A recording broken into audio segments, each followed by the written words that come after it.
آئیے بڑھتے ہیں سبق شاعروں کے لطیفے کے چوتھے نثر پارے کی طرف۔ کتاب سے آپ دیکھ سکتے ہیں نمبر 4 اس پہ لکھا ہوگا، آپ اس کو دیکھ سکتے ہیں۔ سب سے پہلے آپ حوالہ متن میں وہی باتیں لکھ دیں گے، سبق کا نام، مصنف کا نام، پھر حسب روایت باری آتی ہے سیاق و سباق کی، اس میں آپ اس سے پہلے والے پیراگراف اور اس کے بعد والے پیراگراف کی باتوں کو 2 سے 3 لائنوں میں پہلے پیراگراف کی، 2 سے 3 لائنوں میں بعد والے پیراگراف کی باتوں کو لکھ دیں گے تو آپ کا سیاق و سباق مکمل ہو جائے گا۔ آئیے ہم دیکھتے ہیں سیاق و سباق کا جائزہ لیتے ہیں۔ تو آپ لکھیں گے کہ اس نثر پارے سے پہلے جرت اور انشاء کا لطیفہ بیان ہوا ہے۔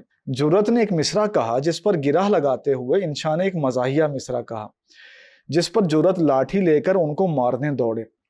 اس سے آگے سبق میں خواجہ حیدر علی آتش کے ایک شاگرد کا ذکر ہے جو بہتر روزگار کے لیے بنارس جانا چاہتے تھے۔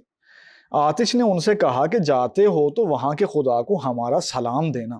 جب آتش نے اپنے شاگرد سے یہ بات کی تو ان کے شاگرد اپنے استاد کا مدعا سمجھ گئے اور انہوں نے سفر کا ارادہ ترک کر دیا۔ ان باتوں کو آپ نے لفظوں میں لکھ دیں گے، اس کا سیاق و سباق مکمل ہو جائے گا۔ آئیے بڑھتے ہیں اس کی تشریح کی طرف۔ اس نثر پارے کی تشریح کا آغاز آپ ان لائنوں سے کر سکتے ہیں کہ اس نثر پارے میں آزاد نے ایک دلچسپ واقعہ بیان کیا ہے۔ ایک مشاعرے میں شیخ امام بخش ناسخ اس وقت پہنچے جب مشاعرہ اپنے اختتامی مراحل طے کر چکا تھا۔ خواجہ حیدر علی آتش اور چند دیگر شعراء ابھی مشاعرہ گاہ میں موجود تھے۔ معاصرانہ چشمہ کہتے ہیں پروفیشنل جیلسی کو۔ اس موقع پر شیخ امام بخش ناسخ نے سلام دعا اور خیریت پوچھنے کے بعد خواجہ حیدر علی آتش سے پوچھا کہ کیا مشاعرہ ختم ہو چکا ہے؟ جس کا جواب دیتے ہوئے آتش نے کہا کہ جی جناب، مشاعرہ ختم ہو چکا ہے اور سب لوگوں کو بے تابی سے آپ کا انتظار رہا کہ آپ آتے اور آپ کے کلام سے مستفیض ہوتے۔